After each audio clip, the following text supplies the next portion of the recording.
Apa itu rahasia besar dewa?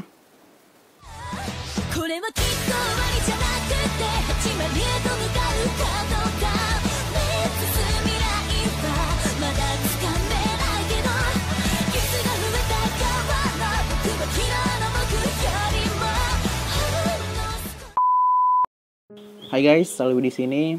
Hari ini kita akan membahas Noragami chapter 44 dan 45. Berikut beberapa hal menarik yang terjadi di dalamnya. Yang pertama, rahasia besar dewa. Hiyori bingung dengan sikap Yato dan Tenjin terhadap Mayu atau Tomone di chapter sebelumnya. Karena itu, Hiyori bertanya kepada salah satu singkinya Tenjin.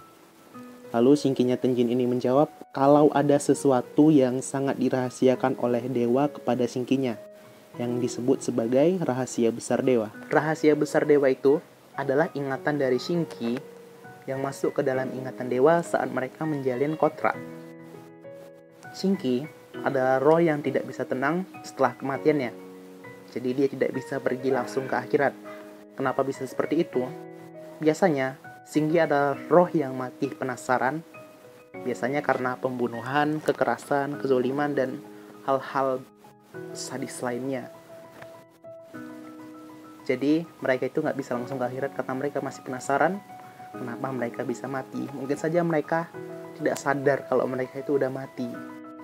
Biasanya terjadi kalau ada orang yang kecelakaan, katanya dia itu nggak bisa langsung naik ke atas langit. Bisa dibilang dianya itu masih shock karena tiba-tiba mati gitu. Dan ini pernah terjadi kalau kalian ingat waktu Yato pertama kali membuat kontrak dengan Yukine. Waktu itu dia meneteskan air mata. Mungkin dianya itu melihat flashback Yukine yang sedih banget gitu. Kedua, pembicaraan Yato dengan ayahnya. Di tengah jalan, Yato tiba-tiba dipanggil oleh ayahnya, yaitu Fujisaki, dengan memanggilnya Yabuku. Yabuku adalah nama asli dari Yato. Mereka mengobrol ringan di rumah Fujisaki. Di sini kita sempat diperlihatkan bagaimana masa lalu Yato pada saat dia masih anak-anak. Tiba-tiba Fujisaki membahas tentang date-nya waktu sama Hiyori, dan dia mengaku telah mencuri first kiss-nya Hiyori. Itu ada di episode OVA 4. Bisa kalian itu ada di episode berapa gitu, lupa. Yato terkejut melihatnya dan ia pun langsung menuju rumah Hiyori dan langsung menanyakan tentang hal tersebut. Di sini Hiyori juga cemburu dan mengeluh karena dia pernah mencium Bishamon setahun yang lalu. Padahal itu ciuman gak langsung sih. Hiyori pun memberi semangat kepada Yato kalau dia itu harus percaya diri terhadap dirinya sendiri.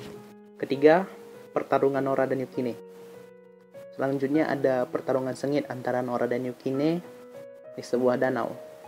Battle-nya sih seru, bagus kalian baca sendiri di chapter 44 ini. Yukine terdesak waktu itu dan ia juga hampir kalah, tapi dia bisa membalikkan keadaan dan menang. Karena Nora kesal, akhirnya dia mengancam Yukine tentang rahasia besar dewa. Pertama, pembicaraan Bishamon dengan Ebisu. Chapter ini diawali dengan pembicaraan antara Shota Ebisu, maksudnya Ebisu yang telah direinkarnasi, dengan Bishamon. Ebisu bertanya tentang hubungan antara dirinya dengan Yato sebelum dianya reinkarnasi. Waktu mereka berbincang nih, Ebisu malah keceplosan dan berkata bahwa Yato memiliki ayah, sehingga Bishamon mengetahui tentang ayahnya Yato. Sebelumnya ini Bishamon nggak tahu kalau Yato itu punya ayah. Kedua, serangan Fujisaki dimulai. Lalu chapter panel berikutnya disambung dengan penyihir yang dimaksud dengan ayahnya Yato ataupun Fujisaki. Ia lalu membuat Ayakashi dari kuas milik Ebisu. Dan Ayakashi ini merasuki seorang anak kecil untuk melepaskan Kugaha. Kugaha itu mantan shinkinya Bishamon yang berkhianat. Kalau kalian baca itu, kalau kalian nonton itu ada di season 2. Tapi hal tersebut bisa dicegah oleh Suyu dan Tomone. Ketiga, Yukine yang mulai penasaran dengan masa lalunya. Yukine yang terluka setelah melawan Nora diobati oleh Yato. Tapi Yukine menanyakan tentang rahasia besar dewa yang dimaksud. Yato yang terkejut mendengar hal tersebut malah mengalihkan topik menuju masa lalunya. Di sini Yato bercerita bahwa dia adalah dewa yang tercipta dari permohonan ayahnya. Jadi, jika ia ingin membunuh ayahnya, ada resiko di mana Yato juga akan lenyap waktu ia membunuh ayahnya.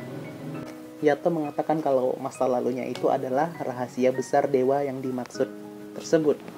Yang keempat, Hiyori masuk ke dalam ingatan masa lalu Yato.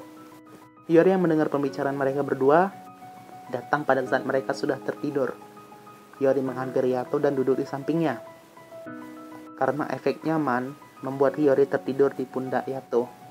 Tapi, Hiyori malah tersedot ke dalam ingatan masa lalu Yato dan melihat kebenaran di balik sosok Yato di masa lalu. Hiyori yang masuk ke dalam ingatan Yato itu melihat ada seorang roh yang dekat dengan Yato pada masa lalu. Roh tersebut juga meminta agar ia dinamai oleh Yato. Tapi roh tersebut sangat mirip dengan Hiyori. Jadi, siapakah dia? Akan kita bahas di episode berikutnya. Oke, terima kasih udah nonton ini sampai selesai. Jangan lupa follow Instagram dan juga fanspage dari Wibudes. Dan jangan lupa baca cerita gue di Wattpad ya, kalau kalian punya waktu. Oke, see you next review.